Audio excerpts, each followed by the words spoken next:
he puts in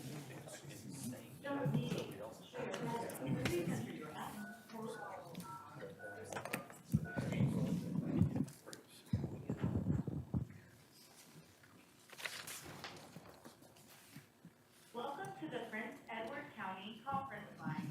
Please stand by. You'll be joined shortly.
I'm so horrible with directions down there, but it's like, it's on the water next to where they're starting to build, that new Microsoft building.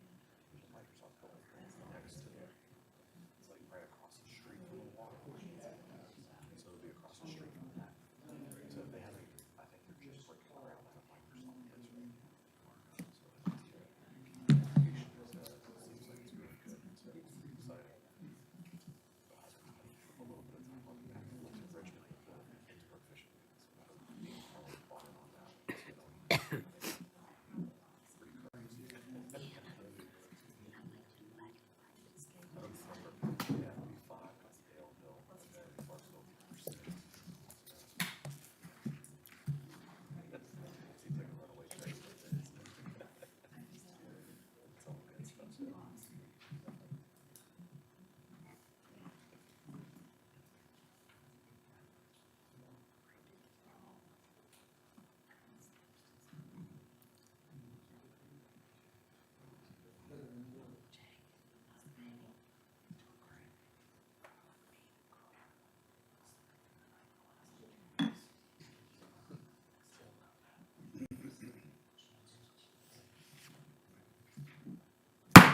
Good evening, ladies and gentlemen.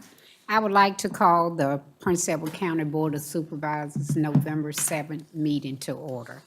And at this time, I would ask Dr. Odessa Pride to give us an invocation. Would everybody please rise? At this time, we will have a moment of silence.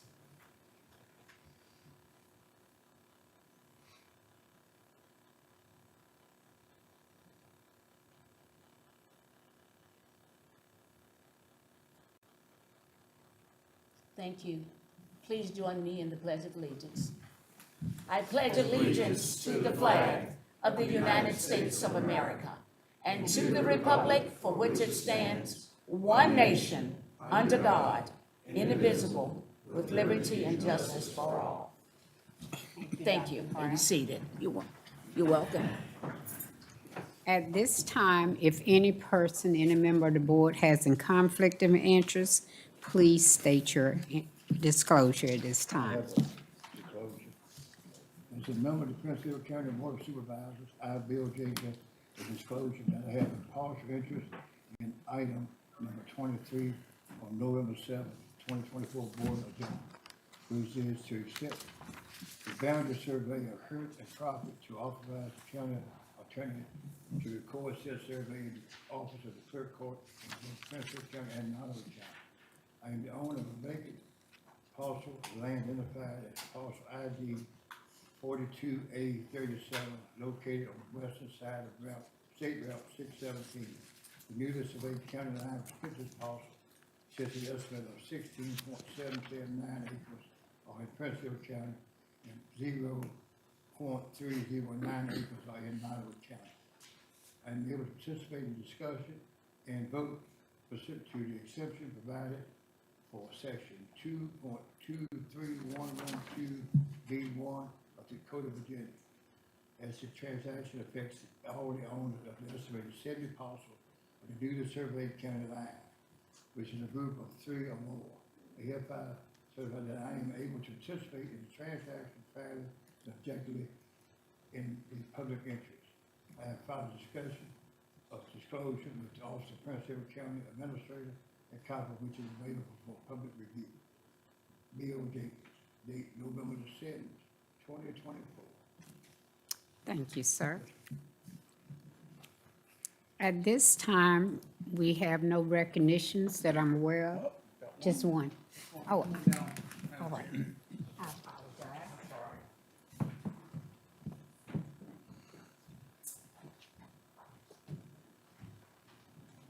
And Mike, if you would please come up.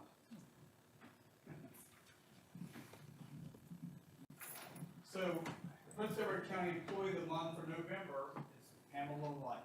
Pamela joined the Piedmont Court Services team in May of 2023. She is always prepared for court cases and often goes the extra mile to assist the probationers under her supervision.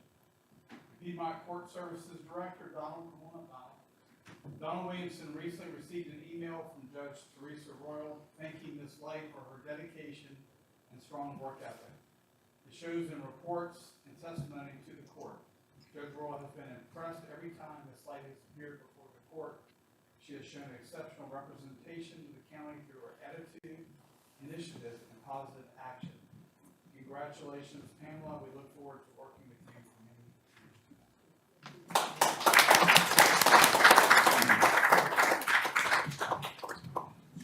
Go slide on back here.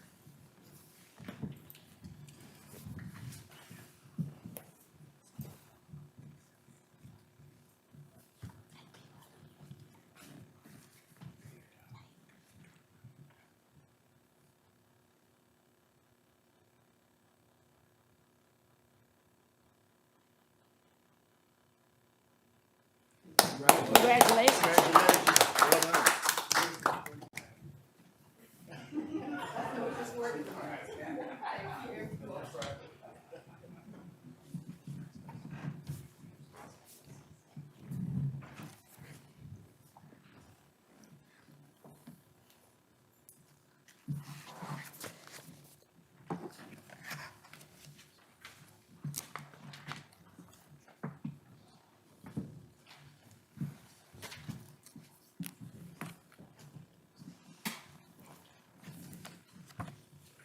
Again, congratulations, ma'am.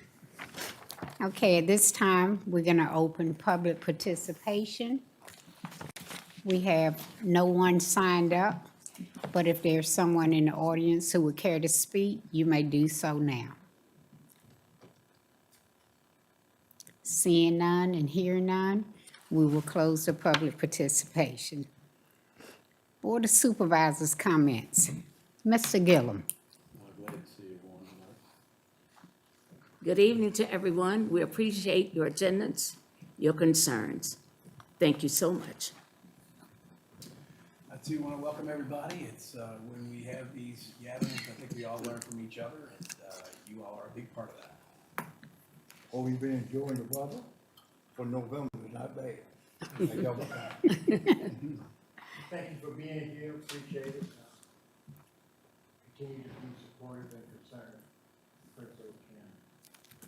I agree with everyone this evening. Thank you all for being here, your participation is part of the process, and we thank you for it. I too would like to say thank you for everyone that is here. We appreciate your attendance and your concern about your county. Thank you kindly. Okay, next on our agenda is the consent agenda. Move that it be approved as written. Second. It has been moved and properly second, and we're going to ask for a vote. Mr. Emmert? Yes. Mr. Townsend? Yes. Mr. Jenkins? Yes. Mr. Watson, Yes. Dr. Pride, Yes. Mr. Gillum, Yes. Patty Cooper Jones, yes. Moving on, we're gonna go to community partner updates. At this time, we would like to have the Piedmont Area Veterans Council to come forward.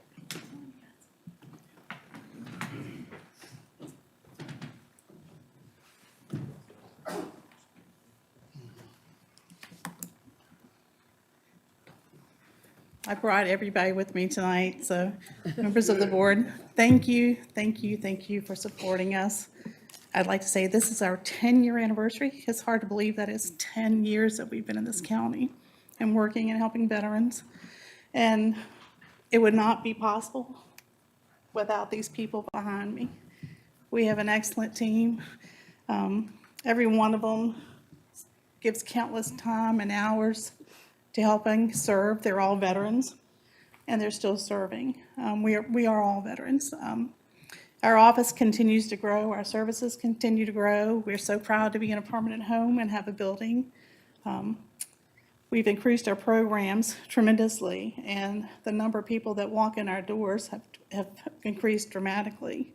And we're still pretty much a small volunteer staff, but we still accomplish our mission, and that would not be possible without each and every one of you here, and I cannot thank you enough for believing in us and supporting us. And I'm going to let my other board members talk this time instead of just me.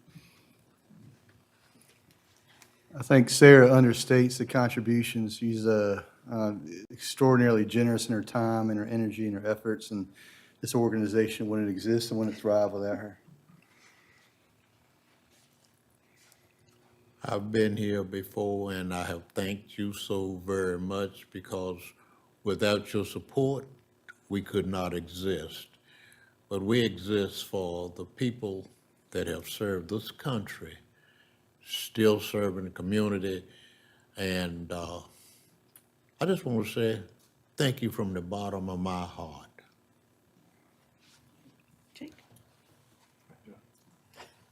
John is new in our office. He's been in our office about a year now. I'd like to thank everyone for helping us out with the situations we encounter every day. Thank you. Jake. Let's give you guys a quick thank you for supporting us. It's a really big deal, and this organization, especially Sarah, does amazing work and helps a lot of veterans, so thank you. I'd also like to say thank you very much for your support over the past years. We wouldn't have made it this far without y'all. Thank you. And I'll close on it. I'm Quincy Handy, president of the Piedmont Area Veterans Council, and truly, without your support, continual dedication, out here providing those resources, those things that we truly need to help our veterans. We're still serving our Vietnam veterans, and we have a whole slew of veterans who come up through the war in Iraq, Afghanistan, and other conflicts throughout our country. So again, without your support, this would not be possible. So again, thank you very much. Joe's here too. Now, Joe, Joe's been on an honorary board member for us ever since we started. So, Joe. Gotcha, thank you. Thank you. No, in all honesty, this is a great group of people. I think when you look at the benefits that Sarah brings to not just Prince Edward County, but all surrounding communities, just the economic impact of all the benefits you can get our veterans, it's a pretty significant impact. So it's been an honor to work with these guys. Thank y'all for making me an honorary board member. Thank y'all for all y'all do to help out as well. Thank you. They moved you up this quick. Sarah, if you could get all the veterans up here with the Right board, here. get a picture. real quick. Sure. Excuse me, may I ask a question while you're moving? Approximately, how many members comprise the organization in this area? You mean as far as board members? Right. We have 9 board members. We have probably a dedicated staff of maybe 5 volunteers. We see about 400 to 500 people a month. That doesn't Right, that's include, what I was, and that does not include probably 3,000 emails a month, just from not just our area. We get, word of mouth has spread because we're a one-stop facility and they can get everything done in our office. We have people calling from all states, all countries. We have Canada, Guam, Germany, you name it. They find, I don't know how they find us, but I think that's because we do good work, and it's just amazing. I mean, I know we had a veteran come in yesterday, and it doesn't sound like a lot, but I've said this before the board. Every time a veteran walks in that door or a family member walks in that door, one of the proudest moments of everybody's in this room here, including you, because you make the difference, is knowing that we made a difference in someone's life. Whether that's economically, being able to provide health insurance, being able to help with home modifications, because we do have the Vietnam Veteran Grant now. We probably have done close to $2 or $3 million in just that one grant for Vietnam veterans. But what we do, and with the support of the counties, it wouldn't be possible because we are a small staff, a very small staff, and most of us are in there more than 10 or 12 hours a day volunteering. Thanks for all you do. Appreciate that. Thank you.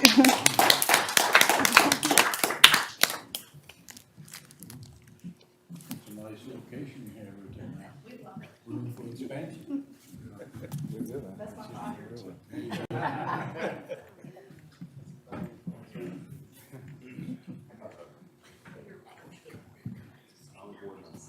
If you are cool with it. I can't immediately consider everything happening. It is. Well, I'm good in there right now.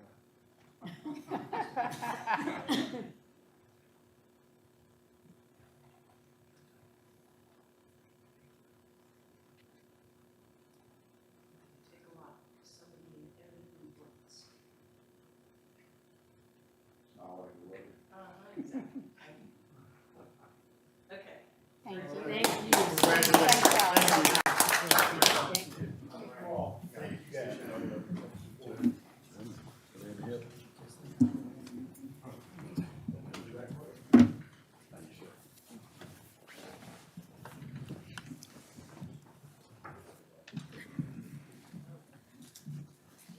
Next, we will have High Bridge Trail State Park.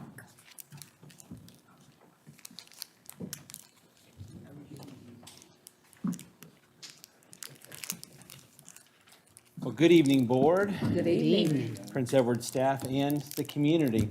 I know most of you, but just in case, my name is Daniel Jordan. I'm the park manager of High Bridge Trail State Park, and it's good to be with you tonight to tell you about your park. And I say that because, yeah, while I manage it actually manages me. This is your park, and so I'm going to tell you update, and then any questions along the way, feel free to ask, all right? We do have the honor, as always, point it that way. It does not work.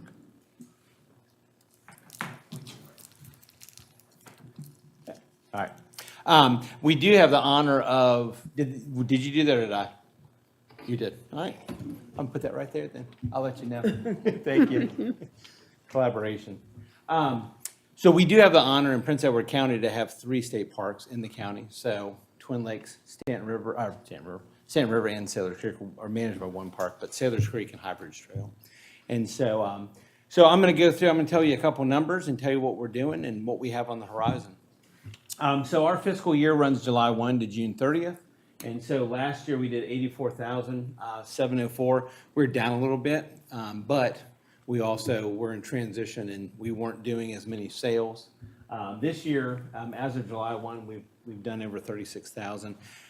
The new visitor center is going to be a game changer for us on revenue, and so we'll hopefully keep climbing towards being in the black. Our attendance last year was just shy of 280,000. It's hard to capture the number of people and when they come on and off the trail, but we're consistent in our counters on the trail, and so we are going up. We also do an economic impact, and so we do this through Vince McNeely at Longwood. And so he's been with us for a long time when he was at Pamplin School of Business, but he runs the numbers. And so our adjusted economic impact for this area is $15.5 million that we bring to the surrounding area. And it equates to 147 and a half, I don't know where the half is, but full-time positions. So it's we're a good bang for your buck. And my hope is that state parks are an economic engine for other businesses and for county opportunities. And so my favorite is that with the general fund that we take just around $24 million for our total budget, and it equates to $2.77 per person. So your tax dollars at Highbridge Trail are just over 6 cents per person. So that's why we charge $5 to park there, because we are half revenue, half general fund. And so, but I do think we're a good bang for our buck. With that 24 million, it equates for 0.06% of the overall state budget. So not bad. So we appreciate the support. We can go to the next one. So with Highbridge Trail, we do a lot over the years, as you know. So we're still doing a ton of races. So we do 5Ks, we do half marathons, we do bike races. We're doing 50Ks, and if you're feeling froggy, December 7th is the 100K. So, yeah, I know. Oh, we got time. It's all right. I tell people I run races. I don't run races, you know. But we'll, you know, last year the 50K, the winner was 3 hours and 1 minute. I mean, the guy had wheels under his feet as fast as he was going. It was the 8th fastest time in the U.S. last year. And then the 100K was 8 hours and 24 minutes. That's 11th fastest time.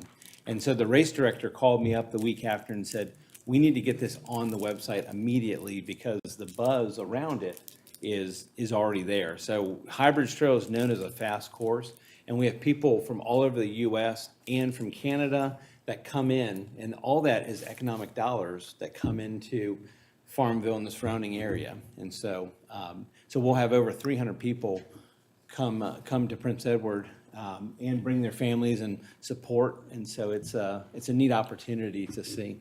And then we've been doing the time trial bike race. And so that's just a different segment. It's called a gravel grind. And so people that don't run can get out and ride a bike. And so it's really been neat. And then on top of all the races, we do several walks. And so we have a lot of different people that come out and do supports and, you know, walk a mile.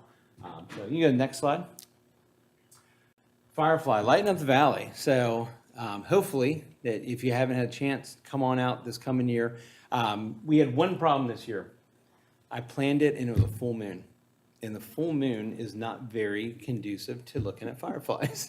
So we have switched the weekend for the night train. The 50K gets the full moon. The fireflies get dark because it's a late moonrise. So, but we did increase it to 850 people per night, and so we're still adjusting what that is. But if you get a chance, come out and see it. It's tens of thousands of fireflies across the valley. They're non-synchronous, so people have big feelings on synchrony of fireflies, but there's probably about 25 to 30 different species that actually are in the valley below Highbridge that come out in June. So you can go next slide. All right. So we do a lot of community service. So this is the Friends of Highbridge Trail. They have adopted Aspen Hill Road, so the entirety of the 2 miles. We do 2 cleanups a year, but then also Piedmont Court Service come out and they do a cleanup or so. And so every time they get 13 or 14 bags of trash. And so, but they come out in droves and spend the morning every year, every spring and every fall. So we just did a cleanup out there. Next slide. Expanding into Pamplin. So this is, we are opened. And so, one, I want to thank the board for your help because, you know, one, the majority of the new trail is in Prince Edward, but also giving money to the fund for the parking lot was a major deal. The white line here is the Appomattox County line. And so you can see that, like I said, almost the whole mile is in Prince Edward. It is unreal the amount of people that are using that new section of trail. And the use of e-bikes has expanded people's ability to be out on the trail. And so this area, we're seeing a lot of use. Only one problem. we're finding invasive species. So I told Sarah the other day that we have the honor of having the first spotted lanternfly in Prince Edward County. So we are working with VDACs, and I'm, what are we gonna do with the county to get in there, and we're identifying egg areas, because they grow in Ailanthus, which is a tree of heaven, is a invasive species as well. So my natural resource crew was out there, they've been out the last 2 days spraying and killing the Ailanthus. Unfortunately, rail trail corridors are great places for invasive species. And so we have so many things along the trail that we work through. And so, but VDACs they were very proactive. They called us and said, hey, this is what we found. And so I tell you, so one, that you know, but also we're taking an active step in actually getting rid of these pests. I mean, it's just a matter of time. We knew they were coming, but we hope they weren't here so soon. But if you go to the next slide. So this is the end of the trail. One of my favorite things is we have a railway bench. So there's a rail truck that is welded to the rail there. And so that's Pamplin, and you look down. But Norfolk Southern donated those wheels to us, and we made a bench out of it. So it's my favorite place to sit in the park. So you go to the next one. And then this is the parking lot. So with Appomattox and Prince Edward working together, this is the final product. So we worked with you all to get the parking lot developed, and then DCR, we went ahead and, because it's such a nice area, we went ahead and paved it. And so this parking lot is getting a ton of use. And so we're glad to see that. You go to the next slide. And the visitor center. Last time I came, I had a picture, a rendition of what it was. Well, this is what it is. So we now have a building under roof, and I have an occupancy permit, and I have these newfangled things called flush toilets. So we still have our 7-vault toilets, don't worry. But no, we have the bathrooms open here. When we originally came to look at doing the visitor center, my worry was that they're going to put it in the center of the picnic area. It's going to feel like a rest stop on 64 or something. And I was like, what if we make it look like the 1914 Norfolk Western train depot? And that's what they came up with. And so it's 2,500 square foot building. Obviously, never enough room, right? Never enough storage when you get a building. However, we're on the trail. We're accessible to the public now. When we're on Green Bay Road, I had, I think 5 people that came to bother me when I was there, and one was selling Lions Club brooms. And so we got a lot of stuff done because nobody knew we were there. But we'll be out here. So this is the bathrooms, and then it's going to be visitor center, exhibit space, merchandise space, and then administrative offices. The bathrooms are open to the public. The interior of the building is not open yet. So stand by. You'll get an invite because we'll do a ribbon cutting. I just don't know the date yet. I'm waiting on furniture from Corrections. They're the contracted source to make our furniture. And so once we have that, we'll be able to have a date in mind to actually open up. And then the other thing is, working with the county, we did remove all the old exhibits out of the Heartland of Virginia Regional Visitor Center, which we appreciate housing those for so many years. They are going to go into this building temporarily, and then we're in the RFP process to get a exhibit company to build out like professional exhibits for the space. But we will have something in there to open up. But yeah, it's a wonderful, wonderful space. Looking forward to opening it to the public. So you go to the next slide. And then the other thing is, because the inside of the building is not open, you've seen my gift shop on the go, my trailer that's out.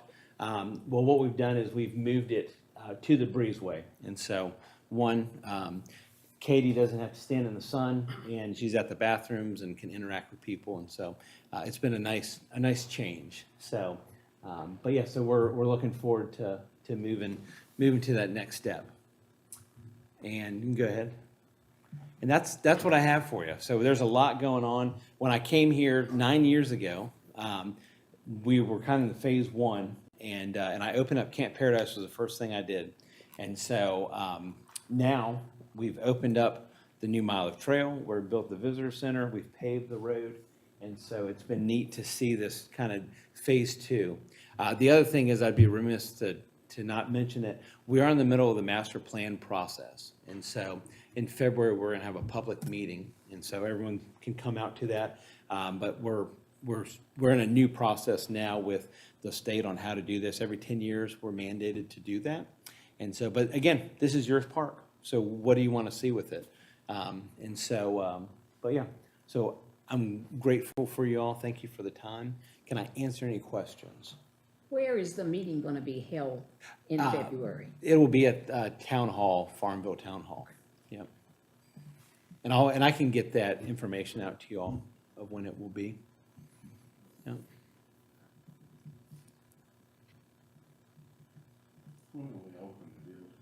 That's what I don't know yet. Yeah, so once I know that, I'll let y'all know. I'm waiting, I've ordered everything, but it's all prison-made furniture, and so it takes a while to, they say 6 to 8 weeks. I ordered it in September, I have not seen it yet, so. But yeah, once I have that, I'll have a hard and fast date. So, our world's about to change. So, yeah, any other questions? Thank you, Dan. Yeah, thank you so much. I appreciate y'all.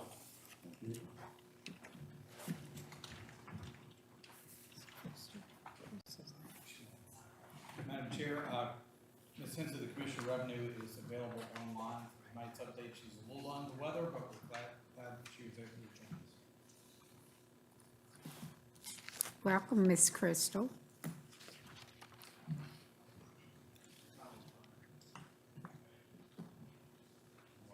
Tell you what, let's go on down to Department Director reports, and we'll see if we can get her back on. Madam Chair. First, we'd like to have our building official.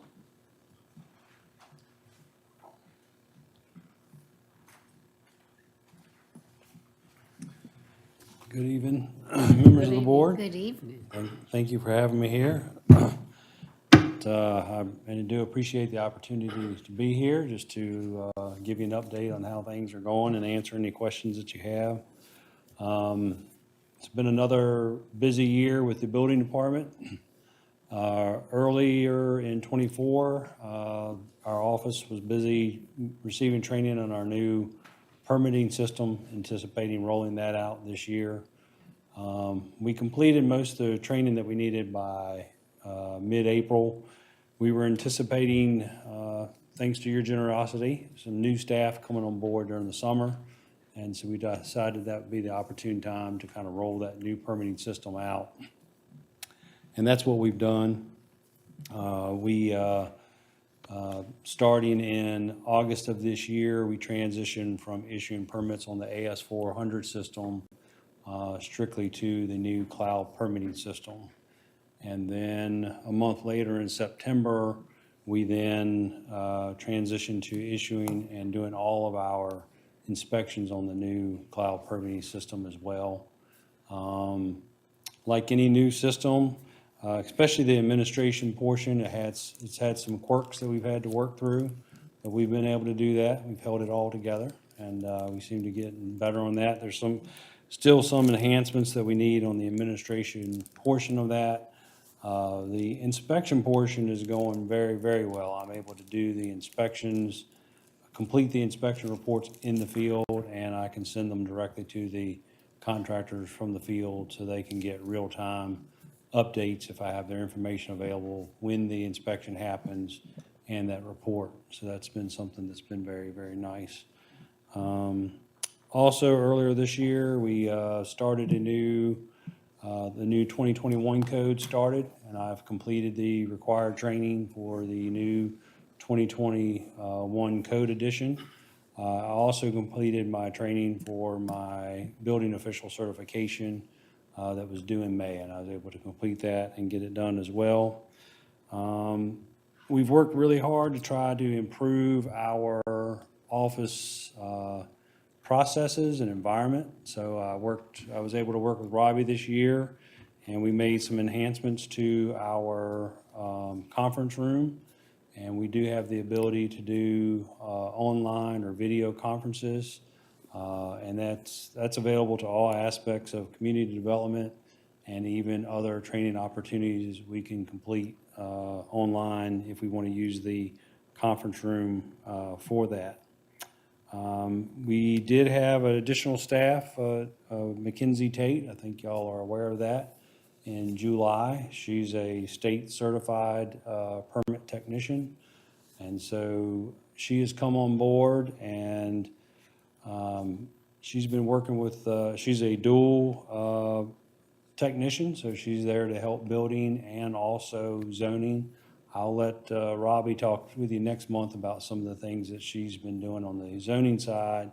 But for the permitting side, she has been able to kind of go through our permitting process, look at any inefficiencies that we have to try to improve those. And she's made a lot of improvements since she's been here. And our goal is to just continue to remove any inefficiencies that we have, to improve our customer service, also improve our timeliness in issuing permits. And part of that equation is the cloud permitting system. We hope eventually, soon we'll be able to have the availability for customers to issue or submit their permits online, which will open up the ability for people to issue or submit those permits even if it's not during office hours. Or if they're out of town, we're hoping that we'll be able to have that improvement. Also, just to improve our timeliness and turnaround on having those permits issued. So we're hoping that we'll be able to continue to see those improvements. And we have seen some improvements already, but there's still a lot of work to be done, and we continue to work for that. We also started in summer of this year as community development. Robbie and I, we hold monthly meetings with the staff that are part of the community development, and that's just to talk about our own processes, what's working well, what's not working well, and then focus on making the improvements we need to make sure that when customers come in, it's as pleasant a process as it can possibly be, and that we're just try to streamline the process for building and zoning to be able to come in and get the required permits that they need, and the efficiency on our part of getting those done. We also have this year, the other thing Mackenzie's been able to do is we have a record retention policy now. She's been able to bring us into compliance with the state requirements for record retention, so that's been a positive development. Let's see. One thing I've added is the ability to perform electronic plan reviews. So I can receive almost exclusively plans electronically. I can review them and stamp them approved to send them back to the customers. We still receive paper applications, but I do have the ability to do almost exclusive electronic plan reviews now. So that's available for the contractors, and a lot of contractors seem to like that. Looking back for the fiscal year last year, we had about 800 permits that we did in the year. In terms of fees, we fell slightly below budget last year. So far this year, we've issued about 200 permits so far. So on the pace that we're on, I anticipate to do as well, if maybe not a little bit better than we did last year. It also appears that we have a little bit more commercial activity on the horizon, so we think that that will help us meet budget as well in terms of our goals for both permits and also for our annual budget as well for fees. That's something we have looking forward. Moving forward, one area that since we implemented cloud permit, one area that we have struggled is the reporting, but we've been going through the required training and getting the updates on that. So I hope to have that improved, not only back up, I hope to improve our reporting ability very soon under cloud permit and moving forward in the new year. I'm also anticipating that starting very soon, right now, we still review our permits using paper, and I hope to be able to do that exclusively online so that I can review permits even if I'm out in the field or if I'm at train or something like that. I have the ability to pull those up and make reviews whenever I have that time available. So those are some of the things that we've done in the last year, and that's kind of our year looking forward. So we're very ambitious.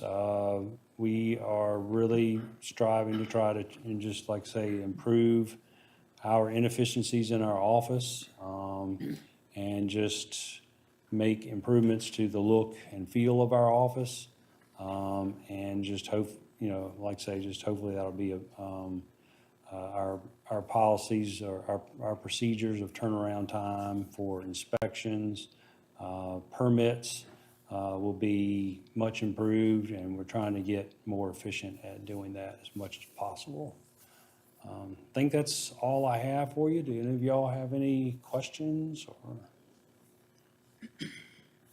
No? Thank Okay. you, sir. Well, thank you very much. Thanks. Thank you.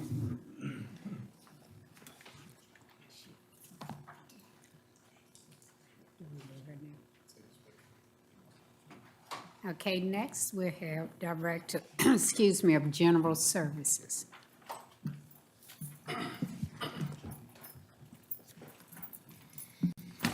Good evening, Madam Chair and members of the board.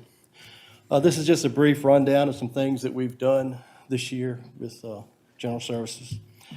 We installed new countertops in several areas on the second and third floor of the courthouse. We added 2 exterior multi-head cameras and 3 security door swipes to the courthouse. We installed new flooring in the jury room and in the kitchen, installed new flooring in the sheriff's department. We tackled the roof leaks and currently are patching problem areas of our flat roofs that we have. Recently, we completed the duct cleaning of the duct system, cleaning 9 air handlers and 84 VAVs. We installed carpet and painting offices in the health district as they're available. We constructed the new IT room on the ground floor. In the visitor center, we pointed the bricks, painted exterior trim, the interior display room, and had the new awning installed.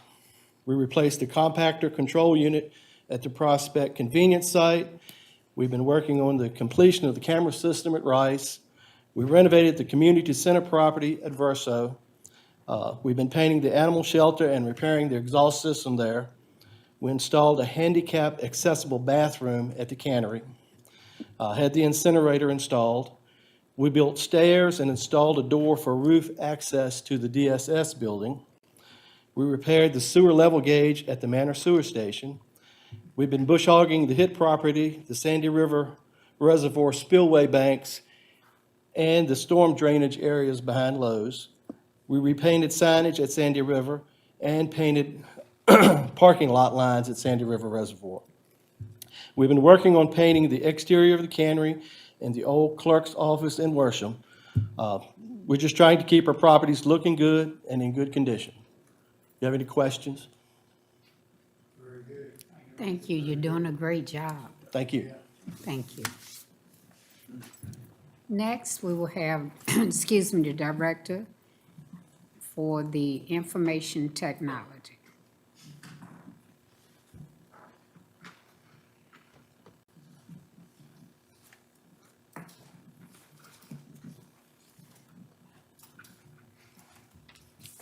Good evening, ladies and gentlemen.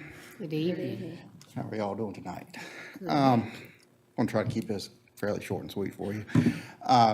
Maintenance created a new server room for me downstairs, so we have added new physical servers. I'm in the middle of standing new virtual servers up to move data from old to new and reworking our network as we speak. Had maintenance help me run new cable so we can update some things and separate a few other things from where it needs to be and what it needs to do. created a new storage server for our users to keep all their documents and stuff on so that we can just back up one thing instead of having everything sitting out there just on laptops and desktops. Started moving departments over to that, and as soon as we get done with that, I'm going to stand up couple of other new servers and start moving some other stuff over. Within the next year or so, well, for the next year, we're going to be trying to look into getting our email moved over from our current vendor to something else that has a few more features and stuff like shared calendars and things like that, so it make it a little bit easier and our retention a little bit easier for us. I got some new software to monitor the network, so if something goes down, it can kind of tell me instead of having somebody call me and say it's been down for 3 days. I can see when it goes down pretty quick. And just doing some cleanup and organizing and stuff like that, and then helping everybody out as need be. So that's pretty much all I've got. You got any questions for me? You do refresh? How do you mean, sir? How would you refresh, like, Right now, it's as needed. I'm trying to set up a schedule, but I'm trying to get a handle on all the server stuff first. And as long as the machines are working and aren't in too bad a shape, you know, I'll start. I'll let them be for right now. But if parts are needed, or if something's getting close to going down, or somebody's having issues, we'll go ahead and swap it out. Yeah. How many computers you got before that? See, it's what's that? Don't worry about it. No, it's close to I'd say right around 100 with 4 or 5 servers at the moment. That's a whole lot. Yeah, well, that's not counting the sheriff's office, and they've got laptops in the cars and stuff too. So yeah. Very good. All right. Thank you, sir. Not a problem. Next, we will have Director of Piedmont Court Services.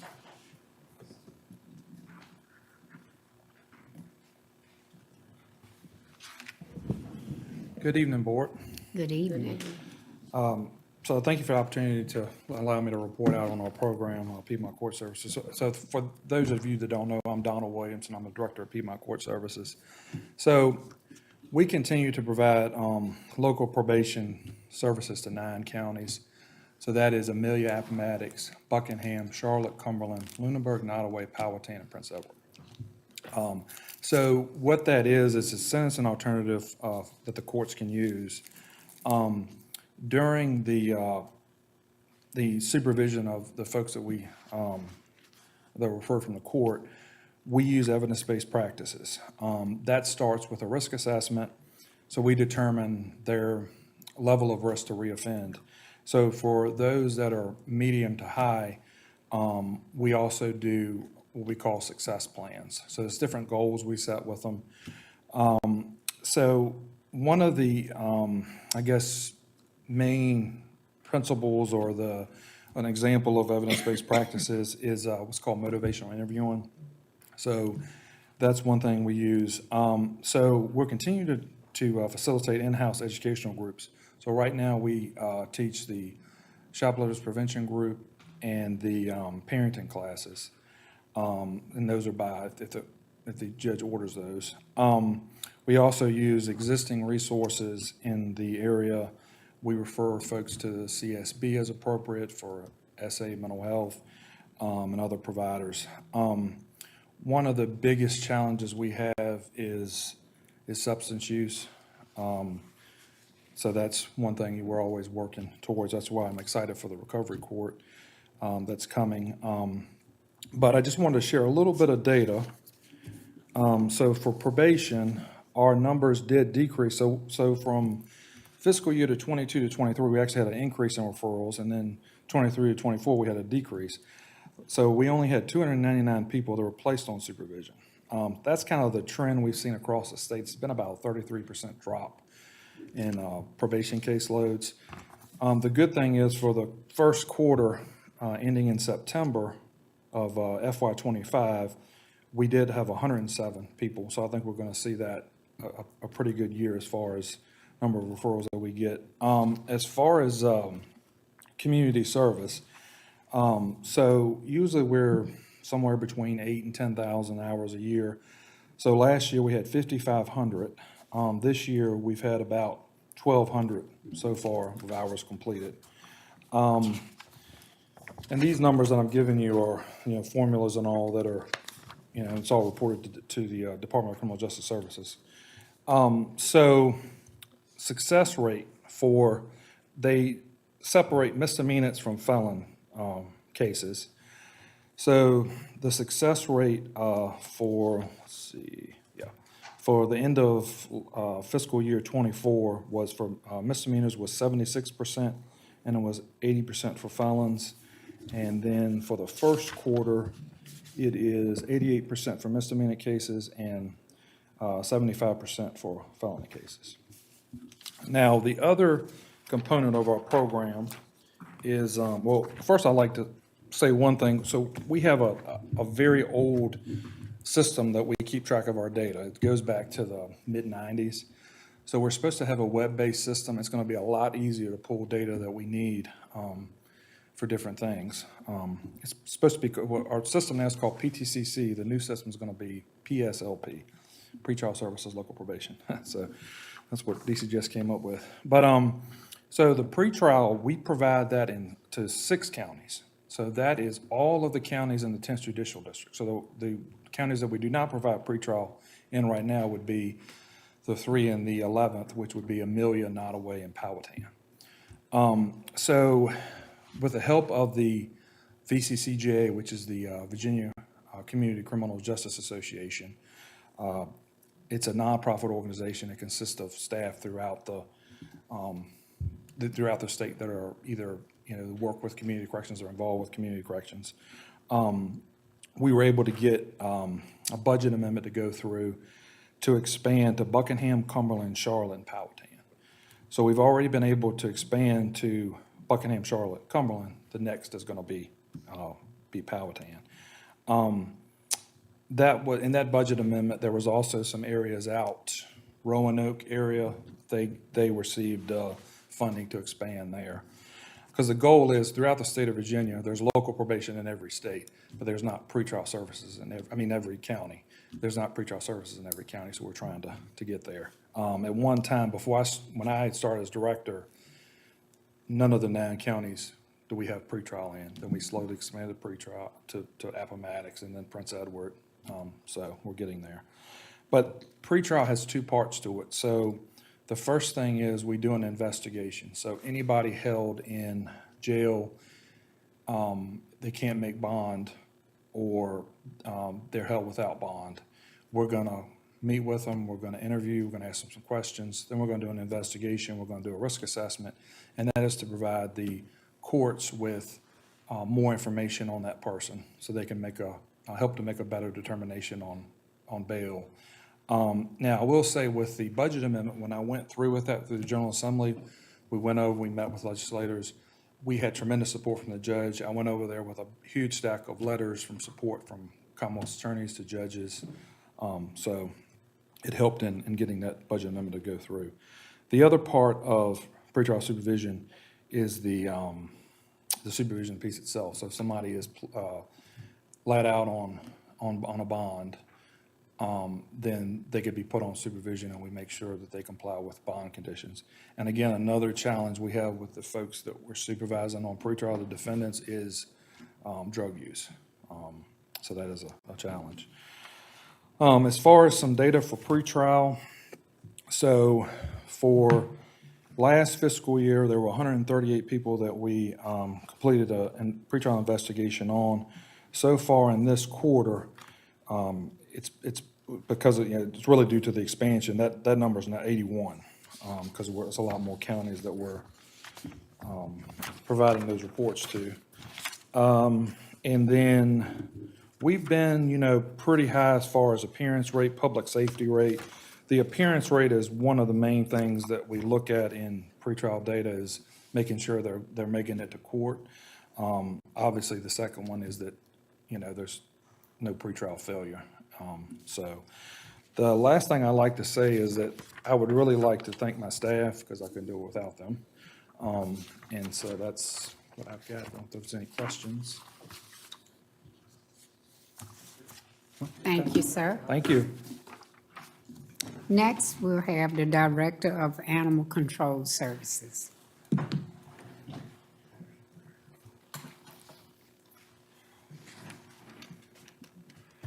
Madam Chair, members of the board, how are we doing this evening?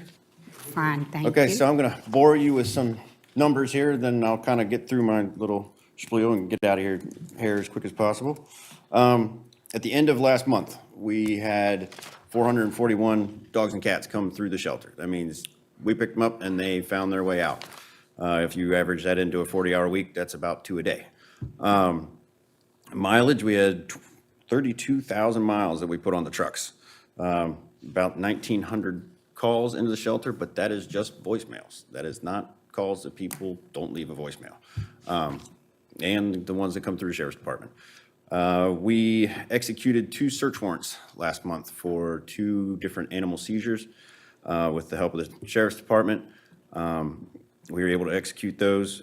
The largest seizure was of 23 dogs. And it took, just to give you kind of an idea of how much it takes to do one of these seizures, it took 3 ACOs, 4 volunteers, and 3 sheriff's deputies to accomplish that, and that was in a 4-hour span to look at the evidence, collect the dogs, make all the intake reports. And when we did that one, we also had a full shelter already before we picked up the 23 dogs that day. We tried to utilize every space we possibly could. At the end of the day, we had 32 dogs in our care. With the help of Randy and his staff, we utilized the maintenance bay and put some of them in there. So we made it work, and we also had 7 different agencies help us out. It was 2 animal controls and 5 rescues throughout the region. Without them, we wouldn't have been able to accomplish any of that. We also were able to find placement for 32 of those animals in 2 days. So they came in and they went out as fast as they could to good places. And it's just, when we do those, we have to do them. We can't avoid it. A lot of times it's a public tip that comes in. Somebody says, hey, I saw this at my neighbor's, or I know Bob does this, and we go check it out. And then if it comes true, then we have to do a seizure, and it's normally rather quickly. I would like to thank Sheriff Epps. He was able to come up with those 3 deputies on a holiday within only a day or so of me saying, hey, I got a search warrant approved by the magistrate. I need to go do this. So without all of those people, I'd love to name the agencies, but I'm not allowed to tell you that yet. So it's everything's still under investigation, but without all those people, couldn't do it. My end goal is eventually to have a response trailer with everything that we need in case we see one of those things. We just hooked up a trailer to the truck and go pick everything up. So it's been a busy year. We did have a new ACO start, and she's working out really good. Both my ACOs, Officer Whitmer and Officer Moore, this was their first large seizure that they've never done one. So it was really spectacular to see everything run smoothly. Nobody got bit, which is always a good thing. And I was amazed how everything worked out with that many agencies and everyone. So yeah, we've just been busy, and we're just going to keep going. And I know there's some of you that I have to help out in their districts, but just bear with us. We'll one day at a time. Any questions? What kind of shape were the dogs in? So some of them were in good condition, but it was the overall environment that they were in. Some had to have medical procedures done that day because they had gaping wounds and such like that.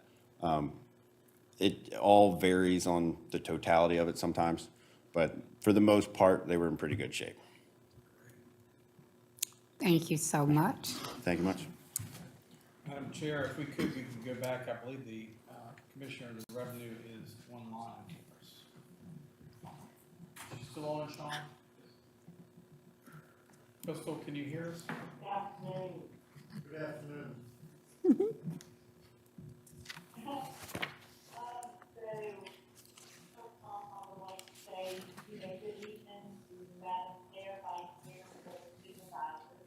Good evening, ma'am.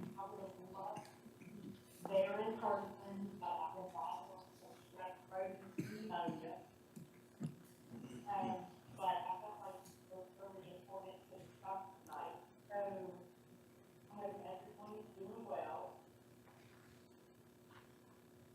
What I would like to, in our county ordinance, section 70 dash termination of use value by the Commission of Revenue. And what I'm requesting, is to work with the county attorney to modify, this ordinance. So it is not specified anywhere in the ordinance, specifically to what I'm gonna ask you guys.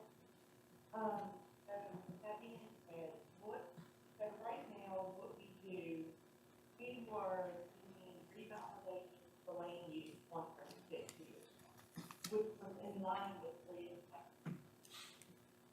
Now the reassessment is once every 4 years. So I think this is a perfect time to implement this. I hope everybody will be in agreement. So when you only do revalidation for land use once every 6 years, there's the opportunity for missed revenue. And we all know, people don't always do or know their cases. But for instance, you have somebody who's farming land and they're in land use and they come out of land use, but you only do a revalidation this 6 years, that could be a missed opportunity in, revenue and roll that back. So what I am asking the board to do is for us to, modify this ordinance, and then if it is a reassessment year, is to first year, if somebody enrolls in land use, they fill out the application, it's $2 for the first parcel, $5 for any additional parcel. What I would like to do in that 3 years is have a land use affidavit to check out who are in land use, to verify that they are still on the land, everything is still the same that it was the year before. I think it, would be, something good to have. I think we're staying on top of things, we're not, missing, revenue, that we could miss and not only checking on that one for 6 years, or 4 years. So I think it's very important, to do that, and just have to factor, say, yeah, we're still on the land, we're still, we have pasture, or we're still growing, soybeans. So we can put that in our office, and have that information going forward from year to year, instead of having a wide spread, where we cannot 100% say whether that land is still in law or not. Does anybody have any questions? I got a question. I don't understand what you even saying, really. I think we need to table it until you can be present for the board to present your amendment, and then have documentation. I need more clarity. Supervisor Townsend, would you be agreeable for Crystal and Terry to sit down and actually we can put it in writing and present to you, here's the current ordinance, here's what the proposed Yeah. changes will be, Yeah. would that work for you? Yes, Yes. absolutely. Appreciate the initiative. I'm sorry, who got that to speak, because I'm not the one on that phone. that was Doug, that was just giving us an update, said that the unitary get together and to give us the old ordinance and what your presentation for the new ordinance would be, and let us have time to go through it before we do a vote or anything. Yeah, absolutely. I mean, no problem doing that. I was on the agenda, for tonight. Unfortunately, I've been under the weather, so, but I still know, it is important to kind of present it. Sure. I would be more than happy to get any of that documentation from board. Just let me know what you guys like. I have the ordinance, here, like you said, it's section 70-33. Just not 68 what I'm asking. But if you guys let me know what actually it is that you're looking for, I would be more than, happy to accommodate that. Think you can make that happen in December, for the December meeting? We'll start to have that. I think we can have a draft by December. Yes. Absolutely. All right, Crystal, so if you will get with, we'll set up a meeting with Terry when you're back in the office and get moving on that, okay? Okay, that sounds good. Thank you so much. Thank you, and we hope you feel better as well. Thank you so much. I hope you guys have a great evening. Thank you. Thank you. And now, Highway Matters. Scott Frederick. I was ready for Scott Frederick.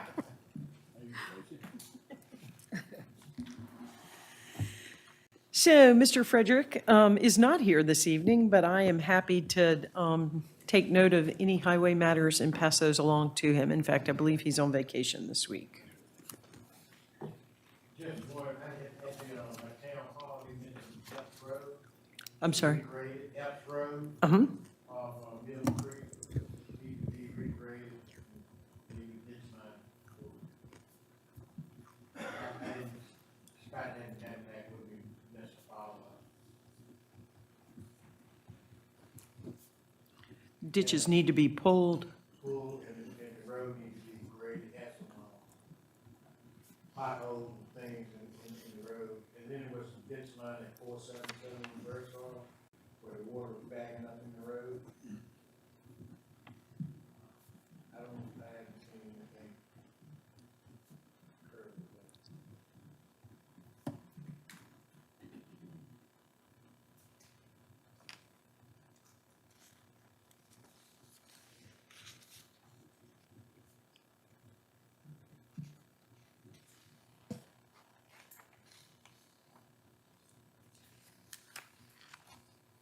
That's Scott from Liberty here. A couple residents on Prospect Road, where we haven't had any rain here recently, so you can't tell, but every time it rains, it seems that either their culvert is not carrying the water or they're stopped up or something. That's people call about that. We would have them give me a call and I'll go and look at it. I noted that they have cut the grass along the section of highway that you had asked him about. I have not seen that there's been any change in the grass growing along the edge of pavement, which is causing the water to hold there on 460 Business West of town, especially in front of Ellington. Yeah.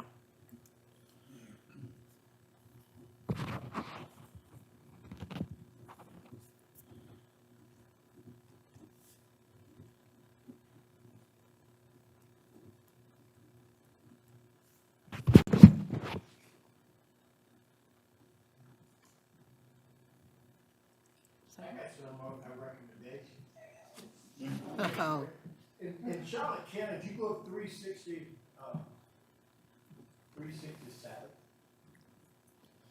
you get Charlotte County, you see nice new mile markers. Have anybody noticed that? In Charlotte on 360? Yeah. So I thought it would be nice if we had mile markers in Prince Edward. Now, of course, I talked to Scott about it. We as a board would have to sanction that. And of course, that's covered the money, but I think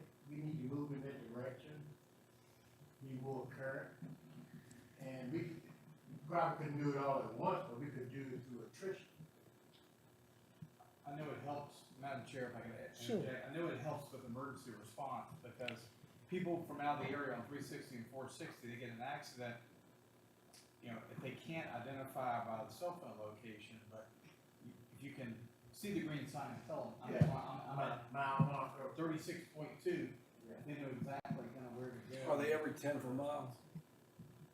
I noticed in some places they're every 10th of a mile. It seems. Like on interstates. On interstates, you see them. I don't know, and I don't have the answer to that question. I think it may be 10 or whatever, but if you go past Simmons truck stop where the old truck stop, you start picking up your mile mark. That's kind of like. Yeah. I think we at Prince Edward, it would be a good, company to look at. And again, probably not the entire county, maybe 360, then 460, 15. We're talking about the three major. I know the 460 bypass would be particularly helpful because there are no 911 markers. And I think there's only 1 mile marker on that whole length of road. So for emergency response, somebody that, especially if they're outside the county, would have no way of identifying their location. You know, other sections of 460 and 360 have 911 markers from people's addresses, and that's usually how they get called in to the 911 center locations. But especially the bypass is void of any 911 markers. So I'd like to ask the board, this would be maybe have Scott do some research, get some figures, how much it would cost, and then bring it back to the board and then me look at that through the, how y'all feel about that? That'd be a good idea. It's good. All right, Doug, you good? All right, thank you. I'm good. Thank you, Sarah. Did you want me to be Cheryl too? If you could, yeah, go ahead. Okay. Yes, sir. Scott has been good to clean every culvert twice.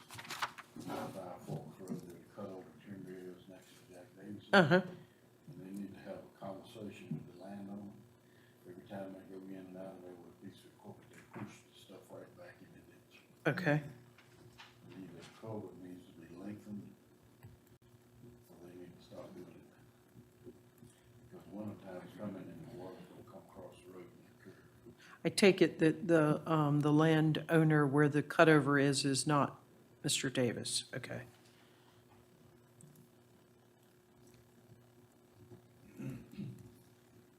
Okay.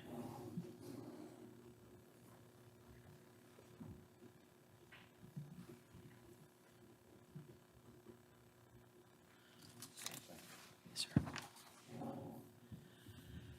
On page 45 is the start of the finance report.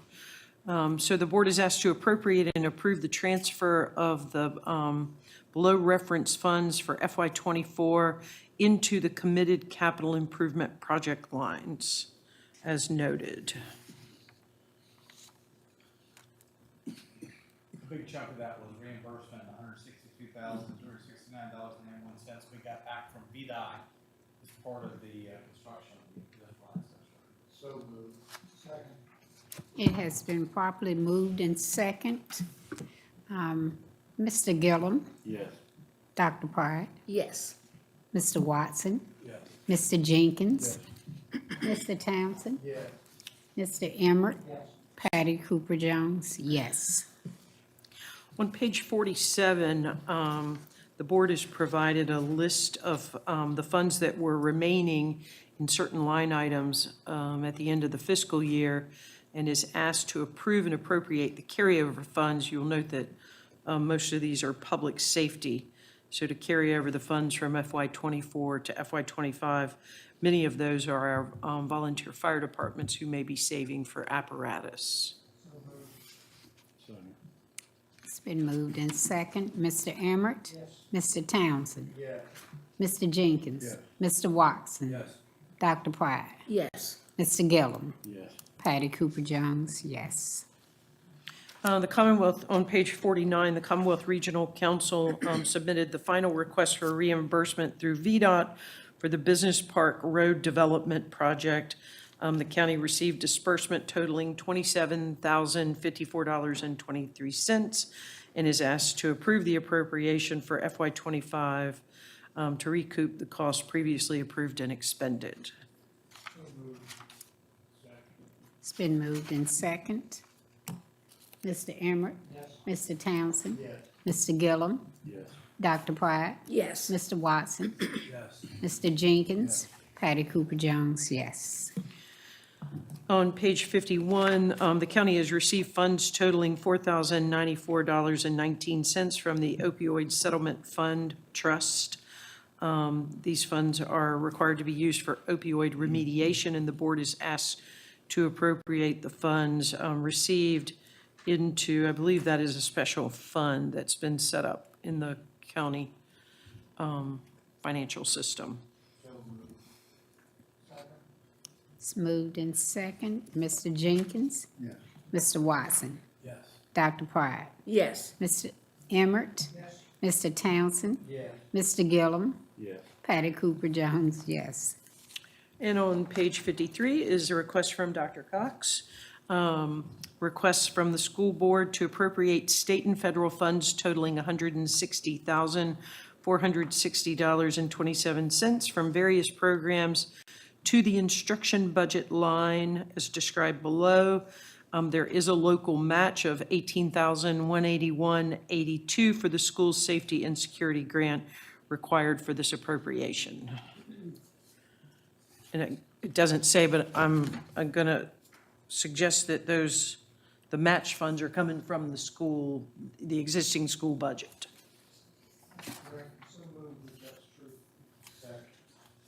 It's been moved in second. Mr. Gillum? Yes. Dr. Pride? Yes. Mr. Watson? Yes. Mr. Jenkins? Mr. Townsend? Yes. Mr. Emmert? Patty Cooper Jones, yes.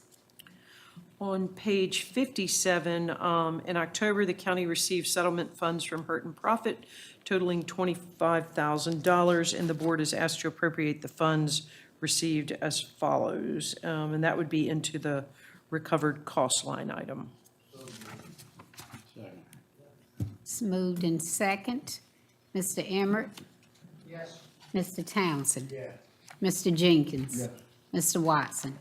Dr. Pride? Yes. Mr. Gillum? Yes. Patty Cooper Jones, yes. And I'll call your attention to pages 60 and 61. You will see that that is the proposed FY 25-26 county budget schedule. And then on the facing page is the 25-26 draft budget development calendar for the Prince Edward County Public Schools. We receive theirs, we create ours so that the two align. Yes. I So would just put a plug in for Virginia Jones. They worked great this year to coordinate this calendar so that we didn't have any conflicts. So really smoothly. So we would ask for the board's approval of the FY '26 budget schedule. It's been moved in second. Mr. Gillum? Yes. Dr. Pride? Yes. Mr. Watson? Mr. Jenkins? Mr. Emmert? Mr. Townsend? Patty Cooper Jones, yes. I would just ask, Madam Chair, if everybody could go ahead, let's try to get those on your calendars for next year. Okay. Last year, things went pretty smooth. We didn't need all the meetings at the end, but I know it gets tough, but there's so many meetings, and we're pretty much on a every week basis for about 2 months. Yes. And this will be a budget year with a reassessment. A little more complicated. On page 69, the Department of General Services, and Randy is here to answer any specific questions, has been working with the Health Department to improve the ADA accessibility in the ground floor health department. The double foyer entry doors into the ground floor off of the, on South Street coming in to the courthouse, and then the door into the health department itself can be difficult to navigate for individuals with disabilities. Attached is a quote for $24,296 for the installation of door controls for push-button entry for both the courthouse foyer doors and the health department door. The vendor has provided this is a state contract price. The Piedmont Health District has applied for an ARPA grant from the Virginia Department of Health to fund the project. So once their grant application is approved, pending the board's approval of the project tonight, the county would enter into the contract with the vendor and have the doors installed and make the upfront payment for the project. And then we would be 100% reimbursed from the Virginia Department of Health ARPA grant through the Piedmont Health District. But because the project exceeds $20,000, board acceptance of the quote and approval of the project is required. And I'm happy for you to ask Randy any questions you may have.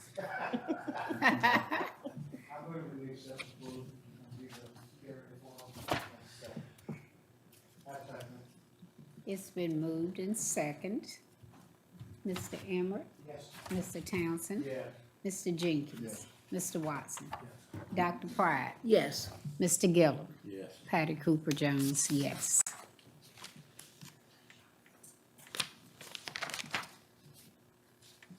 Madam Chair, on page 73, next item is Recovery Court MOU and FY 24-25 budget. As you know, the Central Virginia Recovery Court is a collaborative effort that will serve the needs of Prince Edward, Cumberland, and Buckingham County citizens to provide a specialty court program to treat substance abuse disorders and reduce recidivism. The Supreme Court of Virginia has approved the docket. This memorandum of agreement would cover the fiscal responsibilities of the three counties to share the program's costs and to use a portion of their opioid abatement funds to support the court. There will also be opportunities for us to apply for statewide grant funds outside the funds that we've already received, which will let our opioid funds to go farther and also be able to look at other uses such as maybe doing some work with regional jail and other facilities as well. The proposed start date for the court is January 2025. It's suggested that the six participants be recruited, 2 from each county. Attached is a proposed budget for January through June. Prince Edward County would be designated as the fiscal agent for the program. So basically, we would handle the payroll and pay the bills, with the other counties providing their match. In your packet, you've got a draft memorandum of understanding and the proposed budget. I also am pleased to have Deputy Commonwealth Attorney Blair Trent here to answer any specific questions about the drug court. She's going to be working with the Prince Edward County office and helping to get this up and running. Our consultant will still be here for the next probably 4 to 6 months. Beth Revis helping us with getting it stood up and operated and running. What the MOU and the budget allow us to do is, once adopted by Prince Edward County and Cumberland and Buckingham, it will allow us to start advertising for the executive director position. I think that's probably the most key point now, because we're less than 2 months away from start. So we'd like to get somebody in and on board. If it doesn't exactly work out for January 1, that's okay, but we're trying to get the process moving forward as quickly as we can. If you take a look at the budget that is on page 78, the cost for 6 months, half a year, is $65,722.92. And that includes everything from salary and wages for the executive director position to costs of law enforcement that will have to work with the folks to make sure they're getting where they need to go.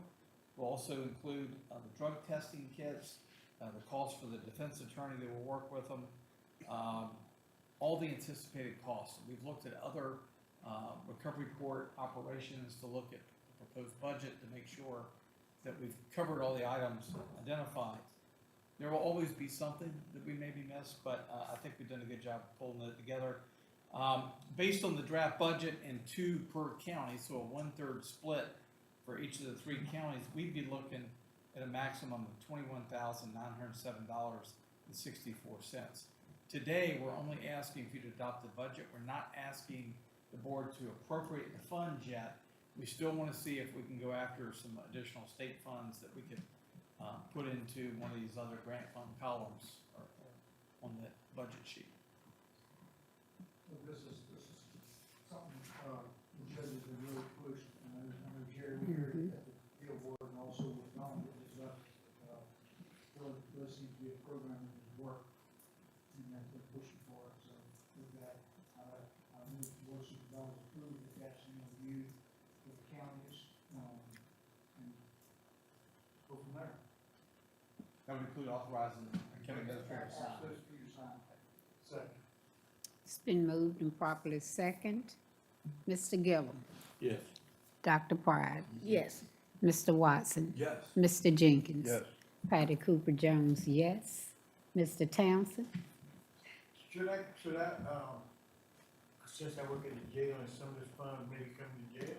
These funds won't go to jail. That would have to No. be a completely additional appropriation. No. Yes. And Mr. Emmert? Yes. Thank you.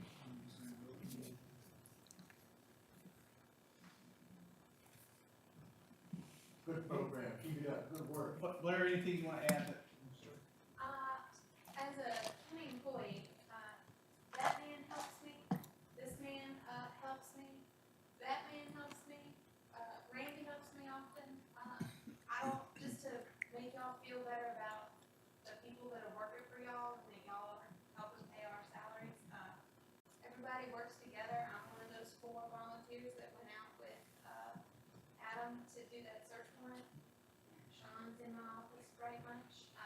Donald Williamson calls me all the time, and he's keeping everybody safe. And this program will absolutely add to that and make this county and the other 2 north of us that much safer and that much stronger as a community. So thank you very, very much for everything that y'all have heard tonight.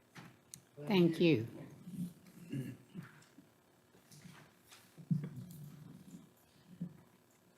All right. Mr. Stanley? Madam Chair, of course, as you know, the county attorney is under the weather and unable to be here this evening. I'm happy, if you have any questions or concerns, I'm happy to relay those to her. As far as my report, a few things I wanted to hit on. Appreciate Dr. Cox being here tonight. It's my understanding that they've actually been moving children into the learning cottages at Prince Edward County Elementary School. This is the significant milestone. That's the next step, and in the process for the renovation, and they're scheduling a ribbon cutting for the board and school board members coming up here, I think, in 2 weeks. But I'll get that information out to you so we can, those that can Okay. make it can be out Thank there. you. We had held our first annual Household Hazards Cleanup Day on October 19th. We received extremely positive feedback from the public. We had a total of 91 vehicles that brought material in to be disposed of. We're currently working with the vendor to quantify the amount of material brought, but there were lots of things like batteries, and I appreciate Supervisor Watson for coming down. We saw people with batteries and paint and oils and mineral stains and all kinds of different stuff that we didn't want to end up in the county landfill that people were able to bring out. And I think we're going to try to make that an annual ritual as long as the need is there. The project to construct the liner for Cell F should be substantially completed by November 17th. That project is finished very smoothly thanks to the nice dry weather we've had for the last 3 weeks. So kudos to our contractor for getting that work completed. Upcoming Board of Supervisors engagement opportunities. Of course, we've got there's a community meeting on broadband affordability on the 12th, which is next week at Steps at 6 p.m. If anybody has the opportunity to be able to attend that one. We've been trying to set up a joint meeting with the town council. Talking to the town manager, it looks like they may be asking to push that out until January, but I will I told them, I said, let's not get into February, into budget season if we can help it. So we'll keep you posted on that. And we've got word from VDOT that, let's see, Route 659 Buffalo Church Road will be temporarily closed from Route 664 to Route 658. That will happen on November 18th. Lou, that's your neck of the woods. Okay. So it will close at about 7 a.m. and reopen at 5 p.m. barring no unforeseen circumstances. So. Are you doing bridge work or? I think it's maybe pipe replacement work.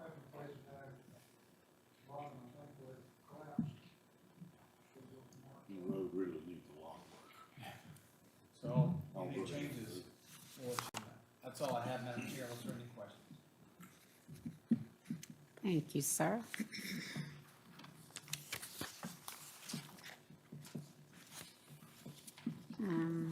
It is animal control.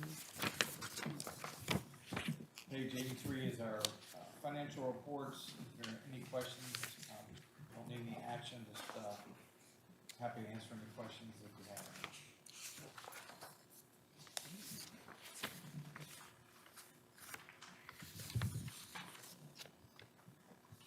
We're now going to the table packet, Table pack, reassessment update.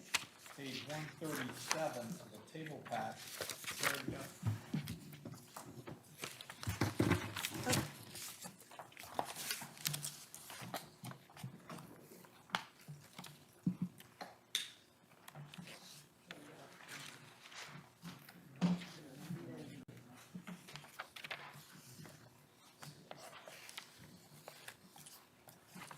So as the board is aware, Wampler Eames Appraisal Group has been working on the county's reassessment since 2023. Attached to the, on page 138 in your table pack is is their report for November 1st, 2024. And you will note that they have completed all of the field work on the 14,000 plus parcels in the county. They are wrapping up commercial properties and building permits. However, they are pretty far behind on the data entry. And the reason for that is that the spouse of one of their key personnel who does data entry for Prince Edward County passed away. She and her husband were citizens of Prince Edward County, and it put them very far behind this fall. And so with that, those circumstances, Wampler Eames has provided a schedule for the completion of the reassessment that necessitates requesting a 3-month extension from the circuit court pursuant to section 58.1, 3257 of the Code of Virginia. And from what I understand, this is fairly routine across the state. This is not an extraordinary measure to ask for this extension. I think the good news is that the revised schedule would also move the assessor's appeals into the first 2 weeks of January instead of those reassessment notices and appeals occurring during the holidays. And then the Board of Equalization would begin its work following the completion of the work that Wampler Eames would need to do. So with that, what we would ask is that the board authorize the county attorney to petition the circuit court to request the extension. And you will note on the revised agenda summary, we also need to ask for a minor contract amendment. The existing contract says that work will be complete by December 31st. So if you would approve a contract amendment and authorize the county administrator to execute on behalf of the county to extend that deadline to March 31st, then we can continue to move on. I know that Wampler Eames has moved some more people in to assist with our reassessment to try and get things wrapped up as quickly as possible. I'm happy to answer any questions. I think the most important thing is get wrapped up before we get too far into budget season and trying to set tax rates and finish the budget up. So I think based on the schedule they proposed, it hits the window after the holidays, but before we're into the meat of the budget. So as long as we can keep that schedule, I think we'll be in good shape. And I think there are two, I was gonna say that I think there are two important bullets that the board will want to note on their annual report, or their monthly report. One is that, that our studies indicate that the real estate market in Prince Edward County reflects the overall market they're seeing in Virginia. And they say that with the robust real estate market, this updated schedule will allow for the analysis of sales through the end of the year. So I dare say that we will probably be expecting I don't want to use the word significant, but certainly an increase in values based on what surrounding counties are seeing. Move the board authorizing National Transportation Board to approve the contract and to extend the deadline to March 31st and authorize those that sign on behalf of the county. I'll second it. It's been moved and properly second. And Mr. Gillum, Yes. Dr. Pride, Yes. Mr. Watson, Yes. Mr. Jenkins, Mr. Emmert, Yes. Mr. Townsend, Patty Cooper Jones, yes. On page 141 of your table pack, Hurt and Profit has completed the plat showing the county line between Prince Edward and Nottaway. The county attorneys for Prince Edward and Nottaway are now working on the requirements for the recordation of the plat in both clerk's offices prior to the end of the year. After the plat is recorded, we plan to reach out to Nottaway to discuss holding a joint public meeting so that we can hopefully answer questions from citizens that could be impacted by this. You know, it's not a change to the county line. There's no movement. What it is actually the establishment of the line that was established or that was created in 1754 when Prince Edward County was founded. And so with that, we would ask the board to take action to accept the boundary survey and authorize the board chair to sign any required affidavits stating the acceptance of the plat, and also to direct the county attorney to work with the Nottaway County attorney to record the plat in the clerk's offices prior to December 31st.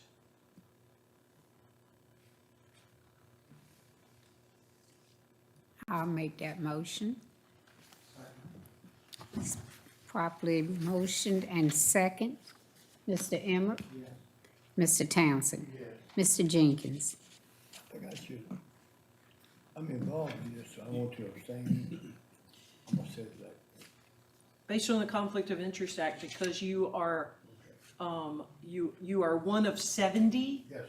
You are, you have made your declaration and you are authorized to participate in You the, can. if you so choose. Yes, you are. Mr. Watson? Dr. Pride? Yes. Mr. Gillum? Yes. Patty Cooper Jones, yes. And I will say, we have provided you, this is an actual, it's a miniature, so if you have questions, we can certainly provide a larger copy, but that is the actual plat of the boundary line. Yes, ma'am, thank Maybe you. just for education, people home, we are planning to have a public meeting with residents of Prince Edward and Nottaway. We will also plan to put new permanent markers along all public crossings, whether that's a road or a utility line, a power line. State Park. State Park, Daniel Jordan. And also get VDOT to sync up the county line signs. Right. Because those are in the wrong locations as well. So, once we get these recorded, we'll work diligently to get those things set up.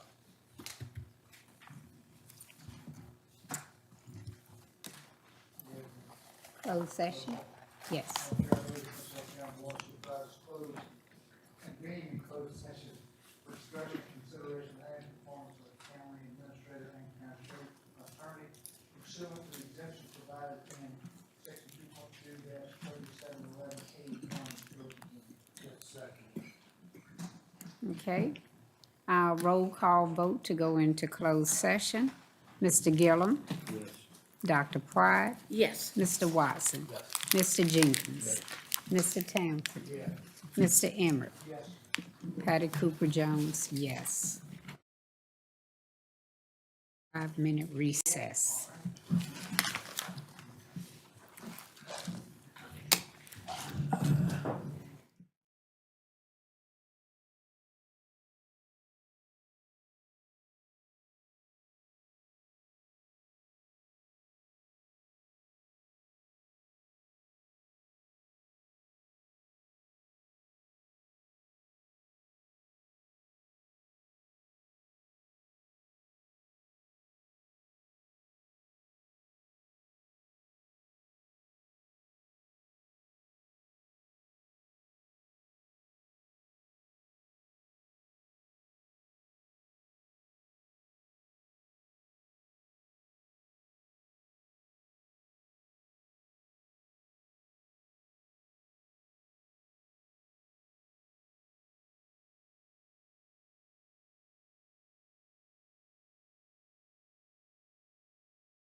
Go back into open session.